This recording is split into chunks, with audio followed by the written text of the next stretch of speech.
to try and say something on this very auspicious occasion of the appearance of Srila Bhaktisiddhanta Sarasvati Thakura. Of course, they asked Prabhupada once, can you say something about your spiritual master? Tell us something about your spiritual master. And Srila Prabhupada simply looked at devotee and in a beaming smile he said, what can I say about my spiritual master? He was a Vaikuntha man.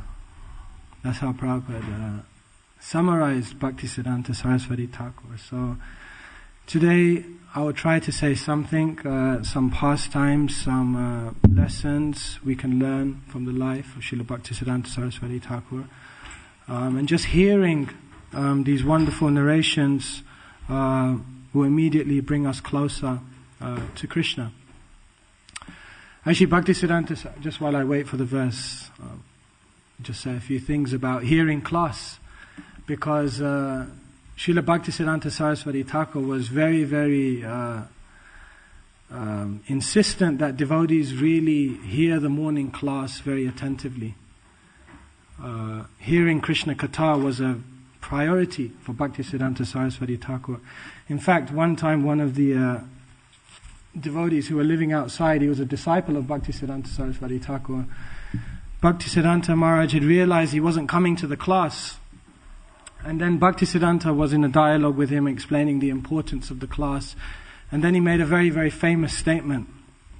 He said to this man who wasn't coming to the class, he said, hearing of Hari Katha must go on. And then he looked at the man and he said, and if you tell me you cannot hear Hari Katha because your son is dying, then my response to you is, let your son die. But Hari Katha must go on. So this was how insistent Srila Bhaktisiddhanta Sarasvati Thakura was that devotees hear the class. In fact, when he was giving class once in Vrindavan, one devotee was sitting in front of Bhaktisiddhanta Maharaj while he was giving class, and he was falling asleep, as happens to many of us, especially myself. And Bhaktisiddhanta Maharaj chastised that devotee like anything. He said, I'm sitting here, I'm speaking the words of Krishna, I'm reading the commentaries of the acharyas, all the acharyas are present in this room, and you're embarrassing me by sleeping. And then he ordered the devotees to get hold of that one devotee who was sleeping and throw him in Radhakund. So anyone who sleeps today will throw you in the lake. And even Srila Prabhupada actually once, he was in a class where Bhaktisiddhanta was speaking and he didn't speak, but the person next to him asked Srila Prabhupada a question, and Prabhupada kind of looked at this person, and immediately Bhaktisiddhanta Maharaj caught on that they weren't paying attention, and Bhaktisiddhanta Maharaj shouted at Srila Prabhupada and he said, why are you not hearing properly? If you think you know more than me, then you come up here and give the class. He was so heavy about hearing. But he did note Srila Prabhupada. He said, I have noted this Abhay. He hears very nicely. And Srila Prabhupada, Bhaktisiddhanta Sarasvati Thakura very much appreciated that devotees who can sit in the class and hear very nicely is a wonderful service to give your ears to Krishna Katha. Because in the class, what are we doing? When we come here every morning and hear the class, all our doubts are being removed. By hearing Krishna's words, we're instilling ourselves with the determination to continue. When we leave this room and we go out and do so many things, there's so many temptations to divert from the path of devotional service. So when we're here and we're hearing, is strengthening our determination. And ultimately, when we hear the class, we're really developing a taste, because how much can you continue on spiritual life without developing a taste? So by hearing, we're developing some love for Krishna. Again, I once also told this story about how Srila Bhaktisiddhanta again was giving class, and one person walked straight past Bhaktisiddhanta Sarasvati Thakura, who was giving class, went to the deities, bowed down, gave a little donation, and then walked straight back past him and was just about to exit. And just as he was to exit, Bhaktisiddhanta Maharaj again shouted at him. And he looked at him and he said, "How was your eye massage?" So this person looked around, he's like a little shocked, you know what I mean? I come to take darshan. But he said, "How was your eye massage?" And then Bhaktisiddhanta Maharaj said to him, "Do not think that you can see Krishna with these eyes. No, you cannot see, because we have material conditioning very deep.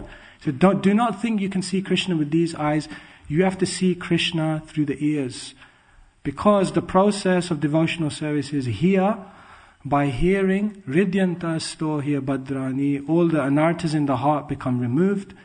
And when all the anarthas in the heart become removed, then Nitya Siddha Krishna Prem Karaya Udoy. Then all the Krishna Prem, the love for Krishna that is within the heart, awakens.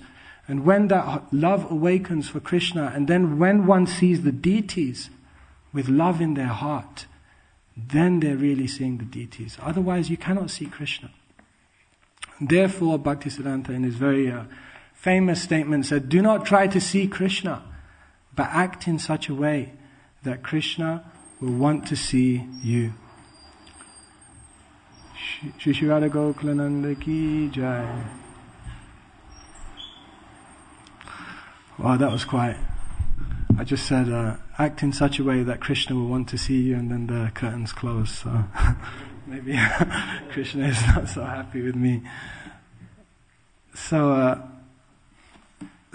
today, what I thought is, we'll analyze the life of Bhaktivinoda Thakur within a framework. What we're really seeing from the life of the pure devotees is that it's a life of surrender to Krishna. Ultimately, we're all in this room, and we know the conclusion of Bhagavad Gita. Krishna says, "Mamekam saranam braja," that surrender unto me alone. So that's what we're seeking in this life. Again, Bhaktisiddhanta Maharaj would say, you've given so many lives to the material energy. You've given so many lives to fulfilling your material desires. Now give just one life to Krishna. So in this life, we're really trying to come to this point of surrender. And this surrender is explained in a very nice verse. Originally, this verse is found in the Hari Bhakti Vilas, obviously written by Sanatana Goswami. It was obviously popularized further by Bhaktivinoda Thakur, who wrote a book of songs entitled Sharanagati, in which he broke down this verse and explained many different aspects of it. And today what we're reading is this verse which is quoted in the Chaitanya Charitamrita, and it will describe what a surrendered devotee really is. And then what we'll do is we'll look at the characteristics of a surrendered devotee, and then we'll look at the life of Bhaktisiddhanta Sarasvati Thakura and see how we can also move closer to this surrender ourselves in our own life. So, I'll chant the invocation for Chaitanya Charitamrita since we're reading from there. Jai Jai Shri Chaitanya Jaya Nityananda. Jai Jai Shri Chaitanya Jaya Nityananda. Jaya Dvaita Chandra Jaya Gaura Bhakta Vrinda. Jaya Dvaita Chandra Jaya Gaura Bhakta Vrinda. So if everyone can repeat after me, we're reading from the Chaitanya Charitamrita, Madhya Leela, chapter 22, entitled The Process of Devotional Service, and we're reading from text number 100. Is this too loud? So if everyone can repeat line after me. Anukulyasya sankalpa pratikulyasya varjanam rakshishyati iti vishvaso goptritve varanam tatha atmani kshepakarpanye shadvida sharanagati Anukulyasya sankalpa Pratikulyasya varjanam Rakshishyati iti vishvaso Goptritve varanam tatha Atmanikshepakarpanye Sadvida sharanagati Anukulyasya sankalpa Pratikoyasya varjanam Rakshishyati iti vishvaso Goptritve varanam tatha Atmanikshepakarpanye Sadvida sharanagati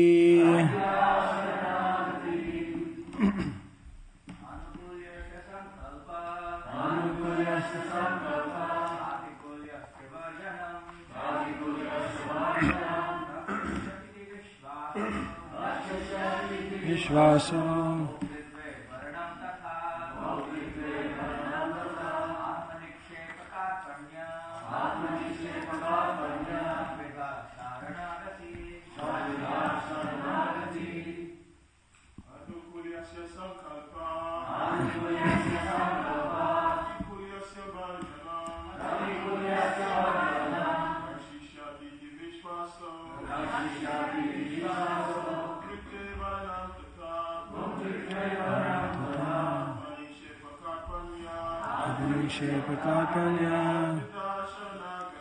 Sadvida saranagati.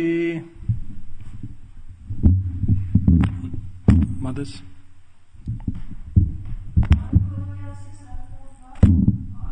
Yasya sankalpa.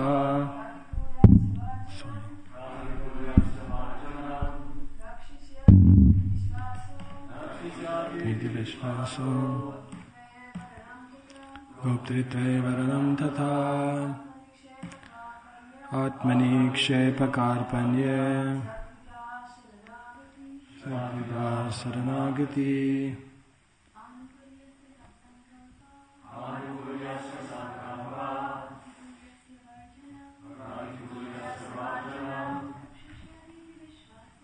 Rakshishyati iti vishvasa Goptritve varanam tatha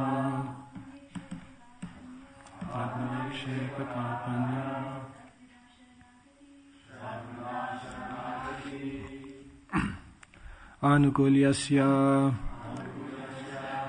of anything that assists devotional service to the Lord.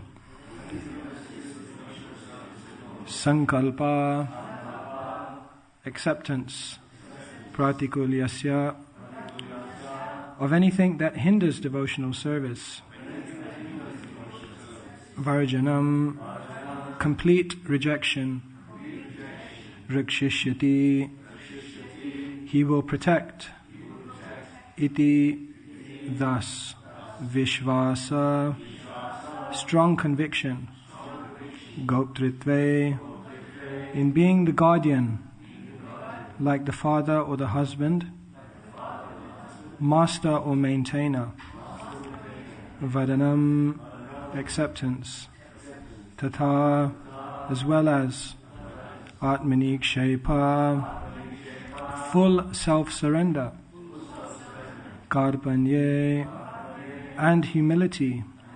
Sadvida sixfold.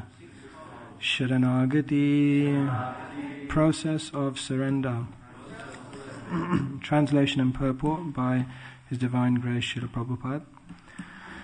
The 6 divisions of surrender are the acceptance of those things favorable to devotional service, the rejection of unfavorable things, the conviction that Krishna will give protection, the acceptance of the Lord as one's guardian or master, full self-surrender, and humility. Purport. One who is fully surrendered is qualified with the following 6 characteristics. 1. The devotee has to accept everything that is favorable for the rendering of transcendental loving service to the Lord. 2. He must reject everything unfavorable to the Lord's service, This is also called renunciation. 3. A devotee must be firmly convinced that Krishna will give him protection. No one else can actually give one protection, and being firmly convinced of this is called faith. This kind of faith is different from the faith of an impersonalist who wants to merge into the Brahman effulgence in order to benefit by cessation of repeated birth and death. A devotee wants to remain always in the Lord's service. In this way, Krishna is merciful to his devotee and gives him all protection from the dangers found on the path of devotional service. 4. The devotee should accept Krishna as a supreme maintainer and master. He should not think that he is being protected by a demigod. He should depend only on Krishna, considering him the only protector. The devotee must be firmly convinced that within the 3 worlds he has no protector or maintainer other than Krishna. 5. Self-surrender means remembering that one's activities and desires are not independent. The devotee is completely dependent on Krishna, and he acts and thinks as Krishna desires. 6. The devotee is meek and humble. Srila Prabhupada ki jai. Om Ajnanatirmirandasya Jnananjana Shalakaya Chakshurun Militam Yena Tasmai Shri Gurave Namaha.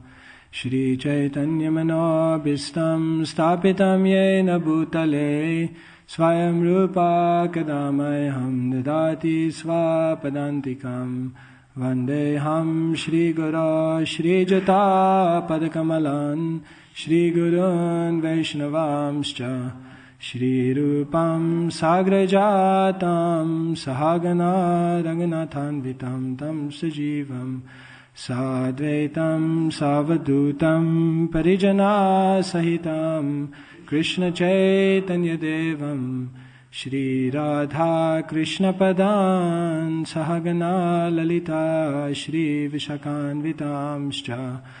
Hey Krishna Karuna Sindhu Dinabandhu Jagatpate Gopesha Gopika Kanta Radha Kanta Namostute Tapta Kanchana Gaurangi Radhe Vrindavaneshwari Vrishabhanu Sute Devi Pranamami Hari Priye Vancha Kalpatarubhyascha Kripa Sindhubhya Evacha Patitanam Pavanebhyo Vaishnavebhyo Namo Namaha. Jai Shri Krishna Chaitanya Prabhu Nityananda Shri Advaita Gadadhar Shri Vashadi Gaura Bhakta Vrinda. Hare Krishna Krishna Krishna Hare Hare Hare Rama Rama Rama Hare Hare. So here in this verse is being outlined what real surrender really is. 6 different characteristics are given. And as I said, what we'll do today is I'll go through each of the 6 of the characteristics, pick out some pastimes and some interactions and instructions by Srila Bhaktisiddhanta Maharaj on these 6 aspects. And maybe a chance for all of us also to contemplate in our own life how much we are also meeting up to these 6 characteristics that constitute full Sharanagati or surrender to Krishna. So, in the verse, as you can see, the first line, Anukulyasya Sankalpa. This is the first aspect of surrender, that the devotee is learning to use everything in the service of Krishna. Everything means even things that people may consider to be material. Often we distribute books on the street, and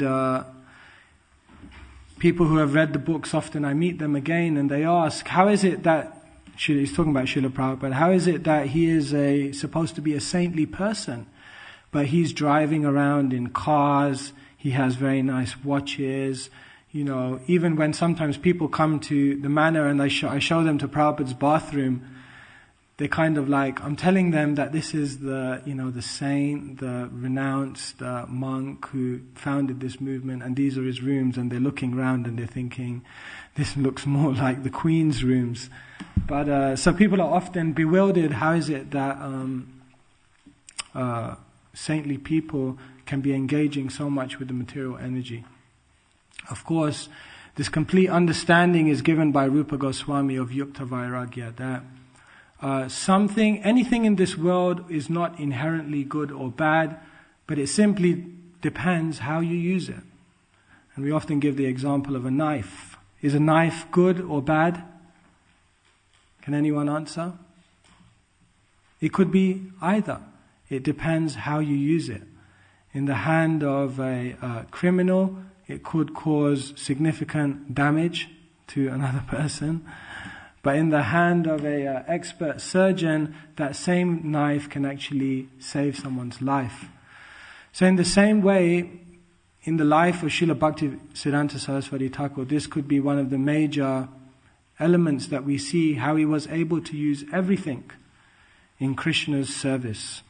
Of course, sadhus of that time, they would, I'll give you one example. Sadhus of that time, they would walk everywhere. And at best, they would ride on an ox cart. But for the service of Krishna, Bhaktisiddhanta Maharaj was willing to use all kinds of automobiles and all kinds of transport. In fact, at that time in Vrindavan, you couldn't even see a car. You just wouldn't see it. All you would see is bullock carts, and not even so many of those. But Bhaktisiddhanta Maharaj, when he took his parikram of devotees, there were thousands of devotees, he drove right past Radha Kund with 5 lorries. And he himself arrived in a car, full of prasadam for all the devotees. Because he was teaching that it doesn't matter. You can use all of these things, but are you using them for Krishna? That's the question. Sadhus of that time, they wouldn't wear any kind of sewn cloth. But Bhaktisiddhanta Maharaj, when he would go for preaching engagements, he would dress lavishly. In fact, in one brahmachari disciple remembers when he went to an engagement in Madras, then Bhaktisiddhanta Maharaj, he turned up in a very opulent car to this preaching engagement. He kind of came out of the car and he had a long gown with silk robes. He had shoes, black English shoes. He had this specially made turban. And he kind of walked out, and when he walked out, one devotee was also holding an umbrella over him. So he walked into this preaching engagement dressed like this. Why? Because he was explaining that I don't need any of these things, but the people that I'm going to preach to, if they see me like this, then it gives me credibility. And if I have credibility, then I can give them spiritual knowledge.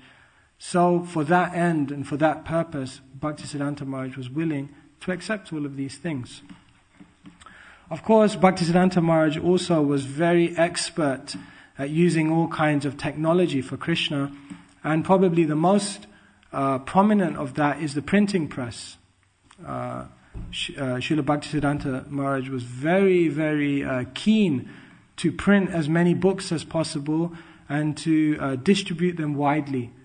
Bhaktisiddhanta Maharaj was very interested in propaganda work. And therefore, he had all of these printing presses installed in different places in India where mass publication of transcendental literature would go on. In one of his temples, he was so bold that what he did was right behind the deity altar, he installed a huge printing press, right just a stone's throw away from the deities. And I don't know if anyone here has ever been to a printing press, but it's very noisy. I mean, extremely noisy. And if you think of the printing presses of the 1900s, then you can imagine how loud it was. They compared the noise to a locomotive train. And Bhaktisiddhanta installed one just right behind the altar where the deities were. And then what was even more controversial than that is that he would allow the press to function for 24 hours of the day. So even when the curtains had closed and the deities were taking rest, the printing would be going on. And you can imagine how loud it was. And then many devotees complained. They said, how can you do this? The deities are taking rest and you've installed this printing press which is so loud. I mean, how can the deities take rest?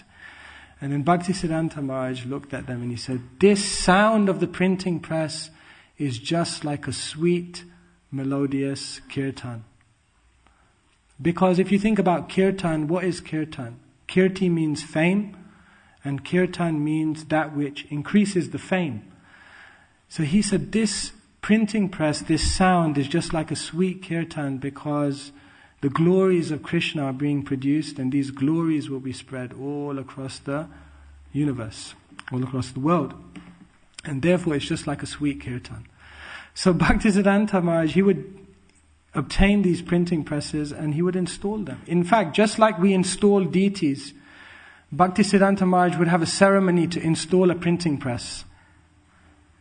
And also Srila Prabhupada took on this mood once when they took Srila Prabhupada to one of the BBT printing houses. And Prabhupada was going there for the first time. So Prabhupada opened the door, and as soon as he saw this 80-foot long printing press, Prabhupada just went down and paid full dandavats. And then devotees were all a bit bewildered, so they all paid dandavats. So there was all these 30 devotees just paying dandavats in front of this printing press. And then there was one man there, and he was just like, he wasn't a devotee. And I mean, he was really bewildered. He was like, what's going on here? It's like some kind of funny worship. And then the devotees asked everyone after, the devotees asked Prabhupada after, they said, Prabhupada, why did you pay obeisances? And Prabhupada said, yes, why not? This printing press is just like an incarnation of Vyasadeva. So Prabhupada had that vision that Vyasadeva is printing the literatures and spreading the glories. So like this, Bhaktisiddhanta Maharaj was expert at using everything in Krishna's service. Now move on to some even more controversial things than that. The Gaudiya Math, they had taken up the project of renovating one Sri Vaishnav temple in India. Some of you may have been there, Alalanath, there's a very famous temple there. So the Gaudiya Math, they had taken up the responsibility to renovate the temple. So then what happened is that the workers that Bhaktisiddhanta Maharaj had employed, they were very good, they were hardworking, but they had one bad habit. And that bad habit was they were addicted to bidis, which is basically the Indian version of cigarettes. So they would need to have a regular cigarette break to carry on the work. But Bhaktisiddhanta Maharaj, this is documented by Rupa Vilas Prabhu in his book, that Bhaktisiddhanta Maharaj was so eager that this temple must be renovated so that people can come here and worship nicely, that it said that Bhaktisiddhanta Maharaj was personally rolling the bidis for the workers so that they would have enough of a supply so that they would continue on enthusiastically renovating the temple. So we won't imitate anything like that and start providing all types of substances for people working here. But it's interesting. It's interesting how Bhaktisiddhanta Maharaj was able to have such a vision that, no, the preaching must go on. And so in our own life we have to think about how we are also meeting up to this. How are we... let's take a look at our own lives and see all the possessions that we have, all the facilities that we've been provided. Are we... Shri Shri Radha Gokulananda Ki Jai. Are we using those facilities for our own enjoyment? And how much are we using those facilities for Krishna's enjoyment, or for Krishna's service, for Krishna's pleasure? And really, this principle of yukta vairagya, or using everything in Krishna's service, doesn't only relate to possessions or wealth, But it also relates to even one's situation that one is in. Everyone in this room has a different situation, different life situation. And the expert devotee is able to find opportunities in whatever situation there is to serve Krishna. For example, Prabhupada once quoted Bhaktisiddhanta Maharaj and said, "My spiritual master said that if I could," this is Bhaktisiddhanta Maharaj speaking, he said, obviously he was a Naishtika brahmachari, but Bhaktisiddhanta Maharaj once said that if I could beget Krishna conscious children, then I am willing to have sexual union hundreds of times. So even here we're seeing that Bhaktisiddhanta Maharaj is teaching the principle that whatever life situation you find yourself in, you can always find something, some opportunity, some unique way in which you can dovetail it and use it for Krishna. In whatever struggle you face in your own life, we can embrace that struggle and try to turn it into something positive for Krishna's service and for my journey towards Krishna. So this is real surrender, that the devotee is not so concerned about external situations. External situations in the material world are always changing. But the devotee is expert because no matter what is going on externally of them, no matter what situation they find themselves in, they're always able to somehow dovetail it towards Krishna. So this is the first aspect of surrender that Bhaktisiddhanta Maharaj embodied in his life. Anukulyasya sankalpa, using everything for Krishna. And then we move on to the second one, pratikulyasya varjanam. But those things that cannot be used for Krishna, those things that I can't connect to Krishna, those things are rejected. In other words, Bhaktisiddhanta Maharaj would use printing presses, cars, opulent clothes. He would even roll the biddies, because all of these things were facilitating Krishna's service. But when his service didn't require any of those things, then he didn't engage with any of those things.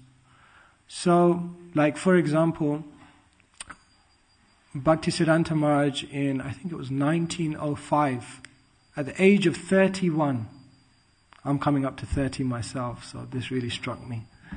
At the age of 31 in 1905, Bhaktisiddhanta Maharaj went to the Holy Dham and he built a bhajan kutir, and he decided that now he would engage in intense chanting of Krishna's names. So in 1905, at the age of 31, Bhaktisiddhanta Maharaj went to a bhajan kutir near Yogapit. You can actually go there now. It's very close to the house of Chandrasekhar Acharya, Chaitanya Mahaprabhu's uncle.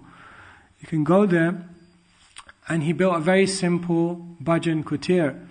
And in this bhajan kutir, he decided that for the next 9 years, what he would do is daily chant 300,000 names of Krishna, or 192 rounds. Obviously, we know Haridas Thakur was doing this. So in 1905, Bhaktisiddhanta Maharaj took up this vow, and every day he was chanting 192 rounds.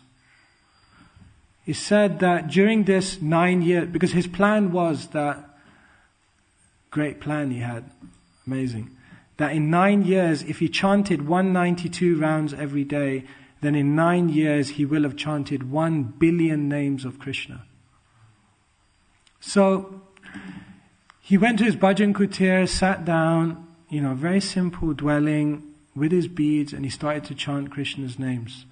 It's said that he had no bedding there. When he needed to take rest, he would simply just lie down on the floor and use his arm as a pillow. For his food, he took a chaturmasya vow. All he would do is take some rice, boil it in ghee, and simply have some grains of rice every day. And it's said that at one point when the bhajan kutir broke a little bit and there was a hole in the roof, and obviously in the monsoon season then it would rain and water would seep through the roof, Bhaktisiddhanta Maharaj was so detached that he didn't even bother to repair the roof. All he did was he got an umbrella and he put an umbrella over him and he just continued chanting. So then someone may hear all these things about the Rolls Royce cars and the lavish clothes and think that this sadhu is simply an enjoyer. But then if they don't see this other aspect of Bhaktisiddhanta Maharaj's character, the extreme detachment, then they will misunderstand the sadhu.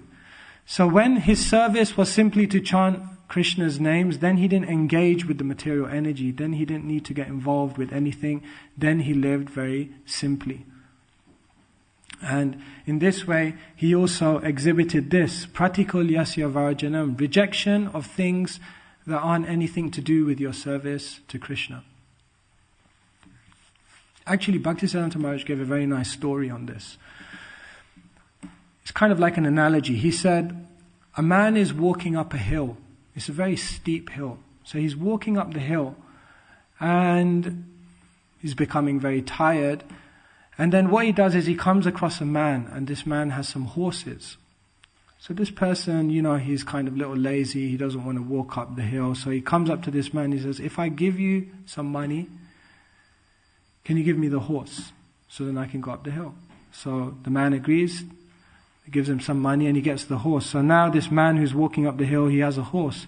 So immediately as he jumps on the horse, ready to go up, as soon as that happens, this horse that he's just purchased gives birth to another horse. So he's thinking, great, I paid for one horse and now I got two. So he's thinking it's all great, and then he kicks the horse so that the horse starts moving, but when he kicks the horse just stands there. And then he realizes that this horse will not move forward because the baby horse still can't walk. So now he's just cursing and cursing, thinking, I bought this horse and now it's not even going to move and I need to get to the top of this hill. It's like... So then, because he's paid so much money for that horse, he doesn't want to simply get off the horse and walk again, so he thinks, I have to keep the horse. So then what he ends up doing is he picks up this horse that's on the ground, which is extremely heavy, and he carries the horse with him, gets on this other horse, and then starts going up. A very uncomfortable situation. More uncomfortable than the situation that he started with. Right? So now try to understand this analogy. Bhaktisiddhanta Maharaj is giving a very important lesson. In spiritual life, it's very difficult. It's an uphill struggle. There's so many obstacles on the path. So sometimes when we're going up this uphill, steep struggle in devotional life, what we try to do is try to find some material solution to our problems that we think will help us to continue. So I'm in devotional life and it's a struggle and everything. So let me get some name and fame, because that will make it easier for me to continue. Or I'm struggling in devotional life, let me go forward. Maybe I need to obtain some material possession, and that will make it easier for me to continue. But what Bhaktisiddhanta Maharaj is showing through this example is that if you try to solve your spiritual problems by obtaining material things, then all that will happen is you'll get that thing, and for a moment you'll be happy thinking you got a very good deal. I'm spiritual, I'm in spiritual life, and I still got all of these material facilities. But after some time it will just become a big burden. If you want, for example, I was thinking about name and fame because that's something I'm always looking for. It's like, you're in spiritual life and you're struggling, so you try to create some kind of persona of yourself. You want people to perceive you as a very advanced devotee.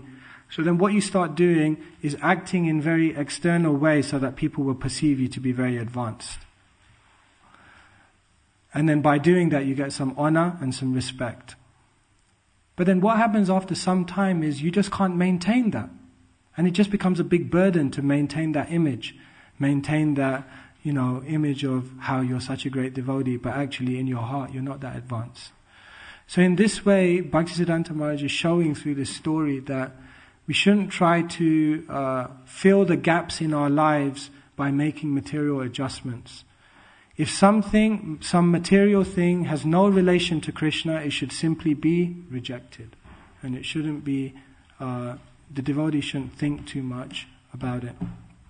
So in this way, we see that Bhaktisiddhanta Maharaj also showed this quality of pratikulyasya varjanam, or rejection of those things that aren't in connection with Krishna.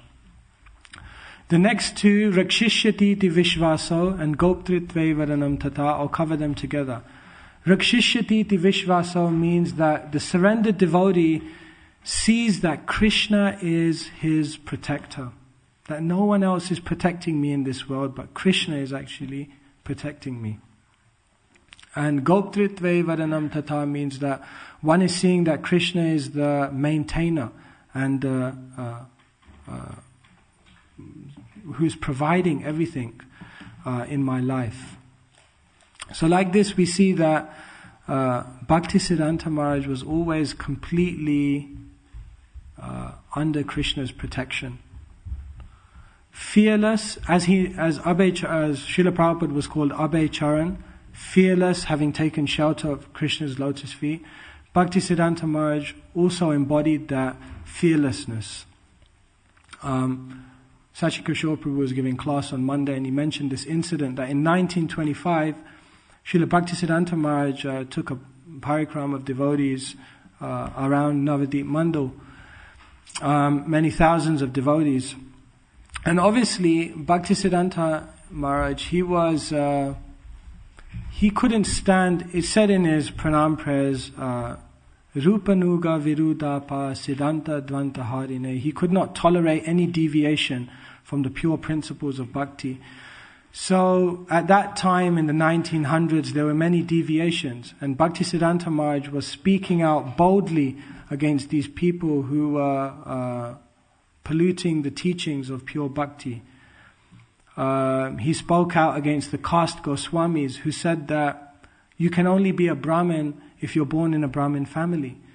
Bhaktisiddhanta Maharaj smashed that idea by initiating people from all backgrounds, saying that if they develop the necessary qualifications, then they should be considered Brahmins.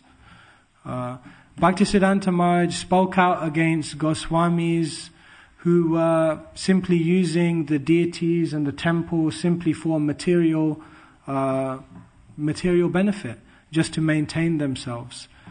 Bhaktisiddhanta Maharaj would speak out against Sahajias who were taking the highest mellows of Krishna Bhakti in a very cheap way. So like this, Bhaktisiddhanta Maharaj was speaking out boldly against many, many groups. So in 1925, when he took a group of devotees there, all these people who were against him, they decided that they were going to get their own back and attack Bhaktisiddhanta Maharaj's group. So it said that in 1925, when they had this parikram, groups of dacoits came with bricks. And these bricks they were throwing at the devotees were bleeding, it was just complete chaos. It was just a completely, just a very gruesome sight. And it was getting so dangerous, some devotees were on the brink of death. And of course, the whole point of it was that they wanted to actually kill Bhaktisiddhanta Maharaj.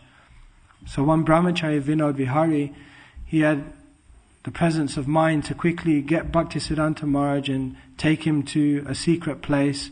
And then what he did was he switched the clothes with Bhaktisiddhanta Maharaj. So he took Bhaktisiddhanta Maharaj's saffron and he gave Bhaktisiddhanta Maharaj his white cloth, and then they smuggled Bhaktisiddhanta Maharaj out of that place so that he would be protected.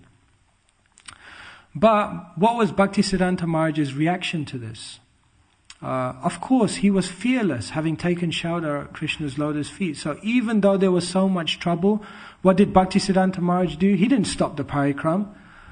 All he did was he carried on, and the police provided 36 police officers to guard the whole parikram, and things went on. And Bhaktisiddhanta Maharaj said, we are under Krishna's protection. We don't have to worry about any of these people who may provide opposition, people who may criticize. We are working for Krishna, and because we're under Krishna's protection, we must go on. We can continue, and no one should have any inhibitions about that. And at that time he made that very famous statement. He said, the jackals may howl, but the caravan will pass. the idea that people may criticize and give opposition, but Krishna's service should never be stopped. Like this, Bhaktisiddhanta Maharaj was completely fearless. In fact, there were many death threats to Bhaktisiddhanta Maharaj. It said actually that one police officer, he even came to Bhaktisiddhanta Maharaj and he said, Swami Maharaj, there's been a few death threats. We've received 25,000 rupees to kill you. So the police officer actually came forward and admitted to Bhaktisiddhanta Maharaj that people were bribing him to actually kill Bhaktisiddhanta Maharaj. And then the police officer looked at Bhaktisiddhanta Maharaj and he said, anyway, it's not that we don't take bribes. I mean, we do take bribes, but you're a sadhu, so, we can't do anything. But he said, Swami Maharaj, be careful. There's people who are after you, after your life. But Bhaktisiddhanta Maharaj, he was undaunted, he continued. In fact, it said that one devotee, they were so scared that they actually gave Bhaktisiddhanta Maharaj one huge man. His name was Mochi Singh. He was a Sikh gentleman, very big guy. It said that he would eat 28 to 30 chapatis in one sitting. So it said that Mochi Singh, the devotees, they were so scared for Bhaktisiddhanta Maharaj's security that they gave him this bodyguard, Mochi Singh. Bhaktisiddhanta Maharaj, he allowed this guy to be his bodyguard. And later on, Bhaktisiddhanta Maharaj said, actually, I don't need this bodyguard, but I'm just keeping him around because it gives me, people then see me as an important person. And because they see me as an important person, then I can give them Krishna's message. They have some respect for me, so I can give them Krishna's message.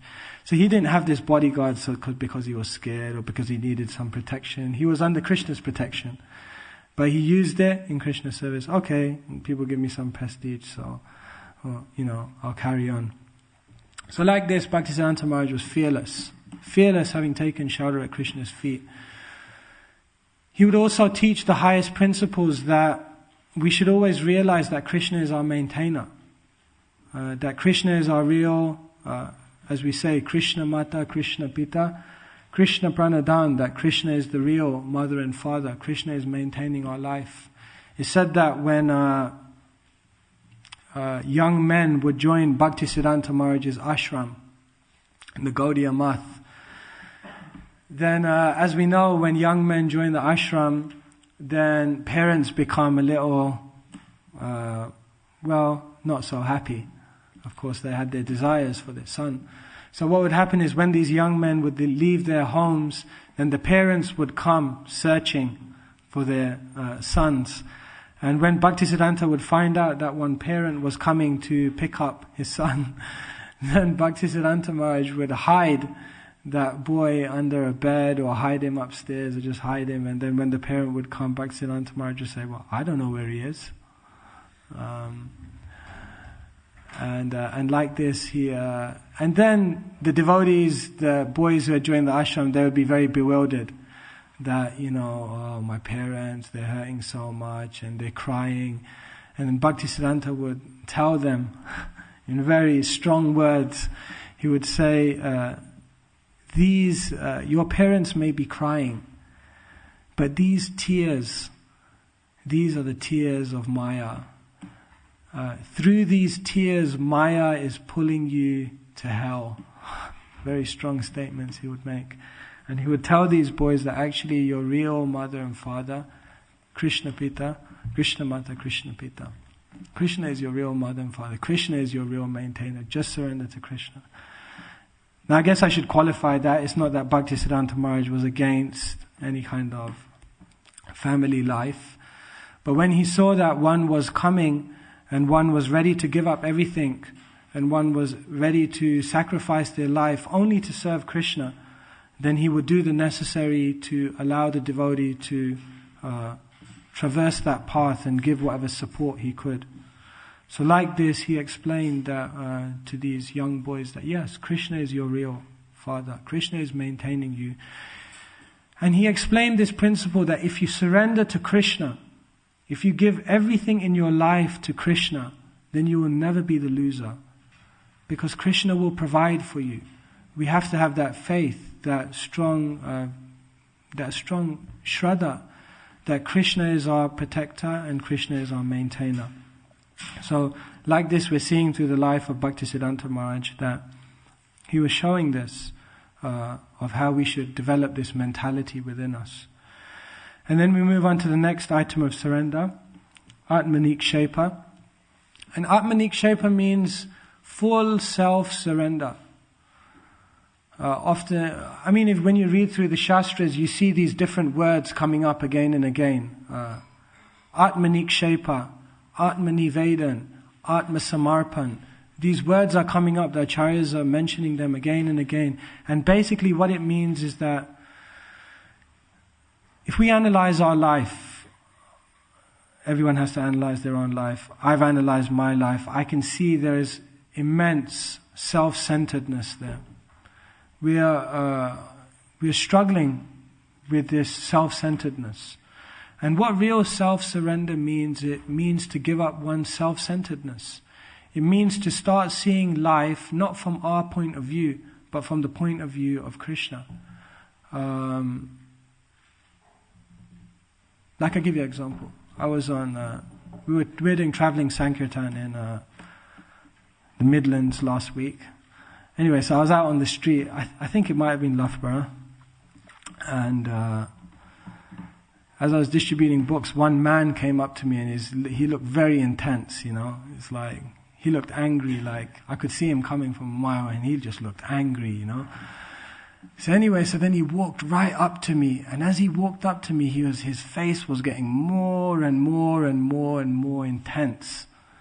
So I thought I was kind of bracing myself and, getting mentally prepared for what was to come. And he just came up to me and right in my face, very close. He was an old Indian man. And he came right up to me. No hello, no nothing. He just looked at me, and in a very intense voice, he looked at me and he goes, "Why don't you just get a life?" Nice. He looks at me and he goes, "Why don't you just get a life?" Anyway, then I just kind of held myself back, I didn't respond. Actually, in my mind, I was laughing, but I didn't respond to him. I said, maybe it's better if you continue with what you're doing, and I'll continue with what I'm doing. But then later on, I was thinking about his statement, "Get a life." And I thought, actually, what a devotee is trying to do is the very opposite of that. Like in the Gita, Krishna says in the 10th chapter, he's talking about the pure devotees. He says, "Majjita madgata prana, bodhayantas parashparam, kathayantas chamam nityam, dusyanti cha ramanti cha." Krishna says this about the pure devotees. He says, "Their thoughts are always dwelling in me." And then Krishna says this line, he says, "Mat gata prana."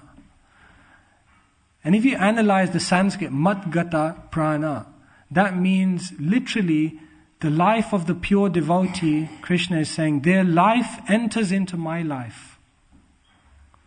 So actually what we're trying to do in devotional life is actually give up our own life and enter into Krishna's life. So this man, he came up to me and he said, "Get a life." And I was thinking, actually what I'm trying to do is give up my life and enter into Krishna's life. Because, it's like we have all these plans. Again, I don't want to generalize. I have all these plans for all my, for my life. When we sit down before we take rest at night, all these images come up in your mind about how perfect your life is going to be, how you're going to do this and that, and all the images of how, everything you want is going to happen. And we have all this great, perfect picture about how my life's going to turn out. But actually what the devotee is trying to do is Atmanikshepa, give up their own life and just enter into Krishna's life. If we think about our life, think about your life in the last year. Think about all the desires that you've had, all the decisions that you've made, all the actions that you've taken. How many of those decisions that you made in the last year, how many of those decisions were based on your pleasure? How many of those decisions were based on your comfort? How many of those decisions were based on what you wanted to do? And how many of your decisions were based on what Krishna wants you to do? How many of your decisions were based on what will please Krishna?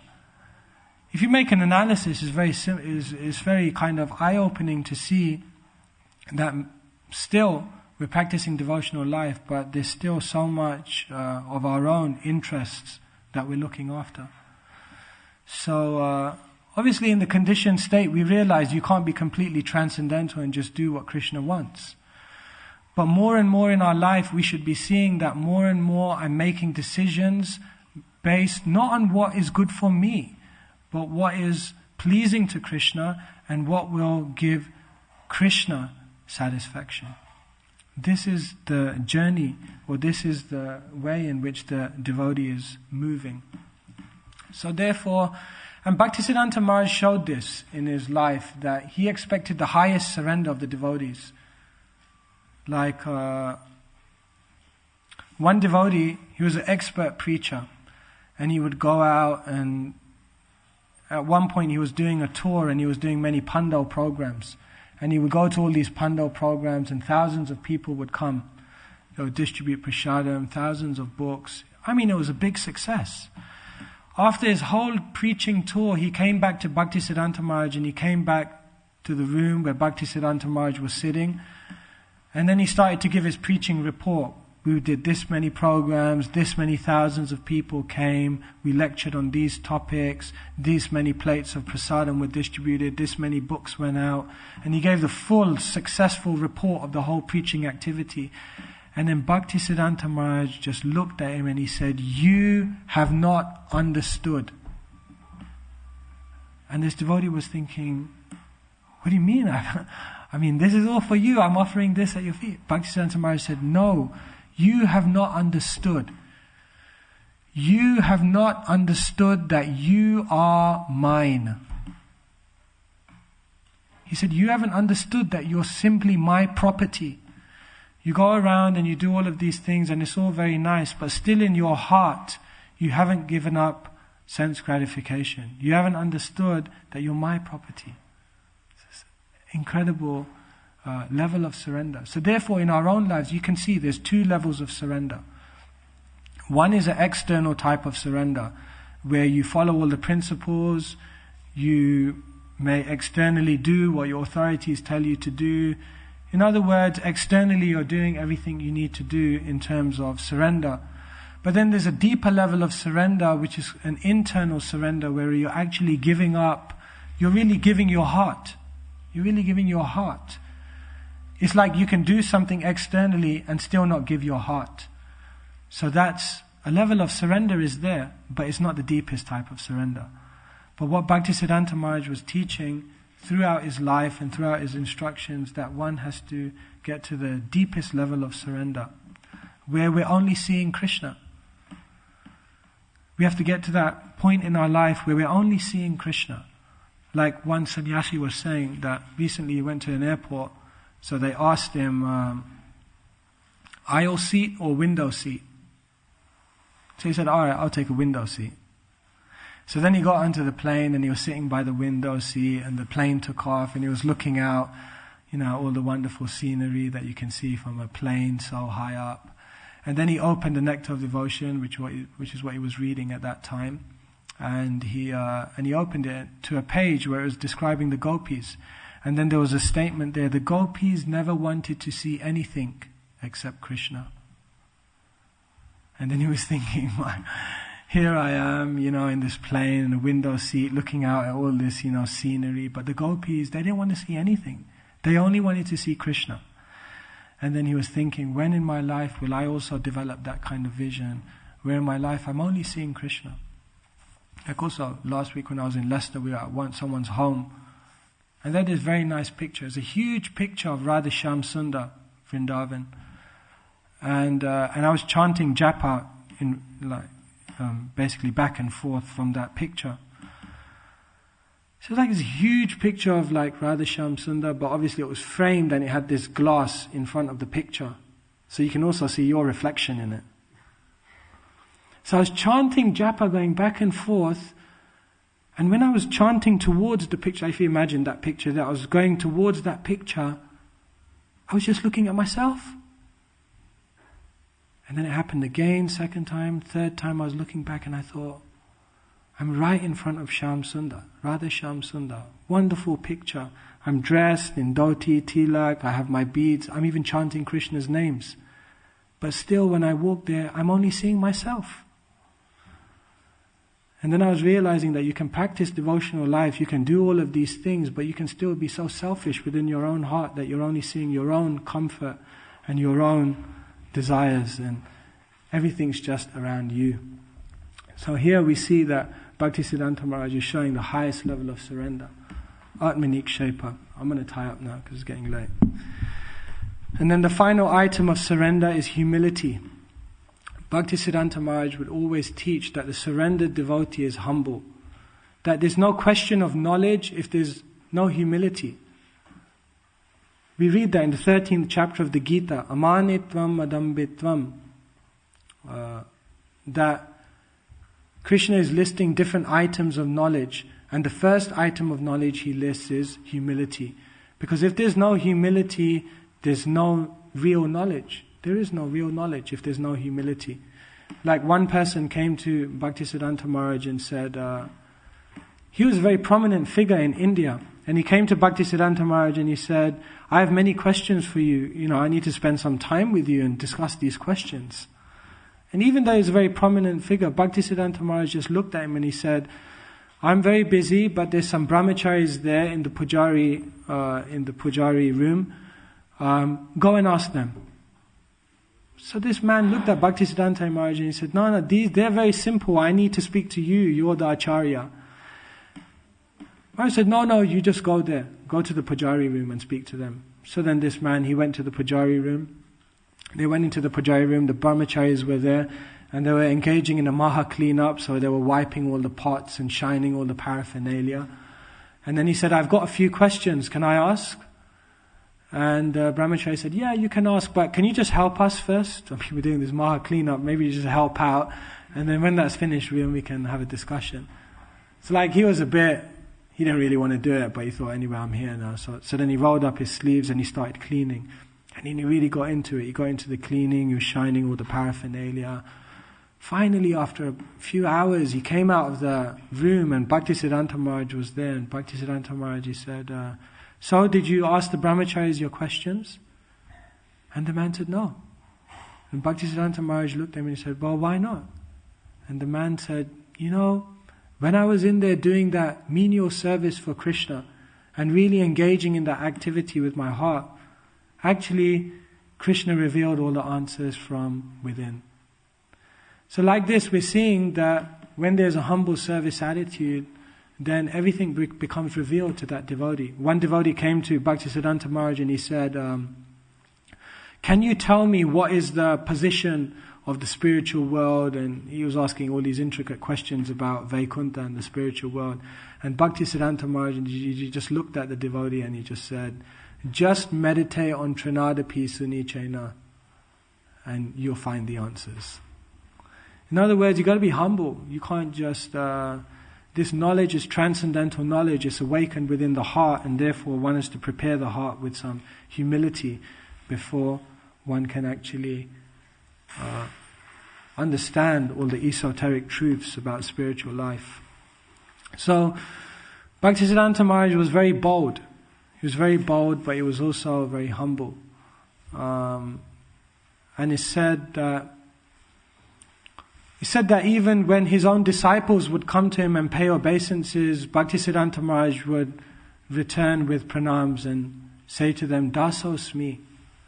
You're paying obeisances to me, but Dasosmi, I may be your spiritual master, but I'm acting only in the capacity of your servant.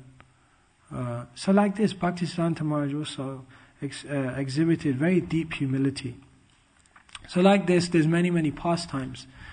But we're seeing in the life of Bhaktisiddhanta Maharaj that there is all these 6 items of surrender are very clear to see in Bhaktisiddhanta Maharaj's life.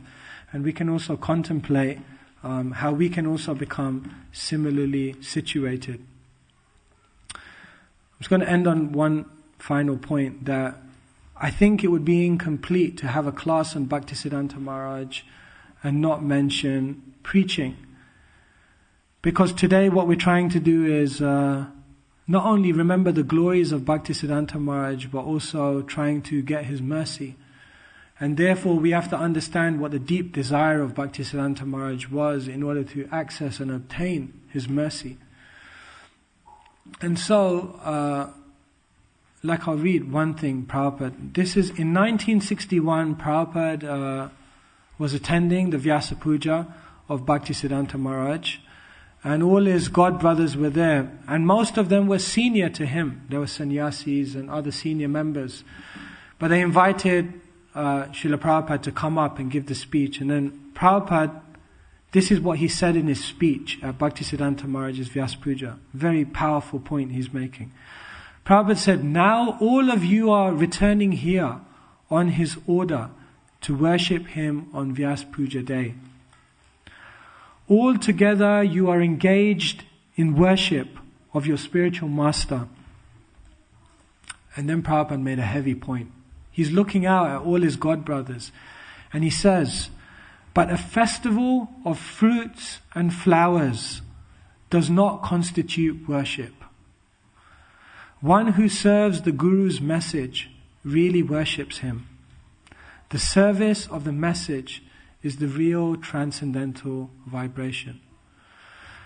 So Prabhupada said a festival of fruits and flowers is not the real worship, but the real worship is to serve the order of the Guru. And the order of Bhaktisiddhanta Maharaj, the deep desire was to spread Krishna consciousness to every town and village. And so we have to really meditate on how we can contribute to this very deep desire of Bhaktisiddhanta Maharaj. It's an emergency situation in the world.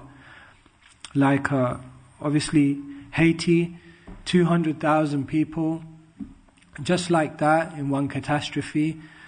But then also we're in Leicester and we're doing some research, and we are, it's the 2nd of February today?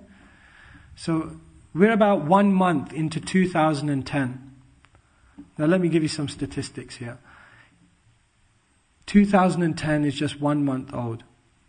In this 1 month of 2010, 74,000 people in this world have committed suicide. 505,000 people in this world, in this 1 month, have died of cancer. 84,000 people have died in a road accident. 42,000 mothers have died while giving birth. 210,000 people have died of hunger. So Haiti is a disaster zone, no doubt. But the Shastras are explaining that this entire world is one big disaster zone. Because this is happening every single day in the material world. And therefore, the devotees see the urgency of the need to give Krishna consciousness to others. And to really spread this message far and wide. And that is really how we can access the mercy of Srila Bhaktisiddhanta Maharaj. So on this day we're praying. As we sung this song, Krishna Say Tomar, we're praying to Bhaktisiddhanta Maharaj, you have Krishna. You have purchased Krishna. Krishna dite paro. So therefore please give Krishna to me. Please allow Krishna to manifest in my heart. Tomara Shakti Ache. You have that power. You're empowered to do that. And then Bhaktivinoda Thakur says, Amito Kangal. I am very fallen. I have all bad qualities. Basically, I can't get my life together. Therefore, Krishna, Krishna Boli. I'm just chanting Krishna's names hopelessly. Daitava Pache Pache. And I'm running behind you, desperately seeking your mercy, so that I can actually surrender my life and become closer to Krishna. So we pray like this. Prabhupada said, the father is a little strict, but the grandfather is very merciful. So Prabhupada said, I may be a little strict with you, but you can all pray to Bhaktisiddhanta Maharaj because he's your spiritual grandfather, and he'll bestow you wonderful blessings. So like this, we're praying for the mercy of Bhaktisiddhanta Maharaj, praying that we can become surrendered souls in this life and dedicate everything to Krishna. Om Vishnupad Srila Bhaktisiddhanta Sarasvati Thakura Maharaj Srila Prabhupada Ki. His Divine Grace A.C. Bhaktivedanta Swami Srila Prabhupada Ki Jai. Gaur Bhaktivinoda Ki Jai.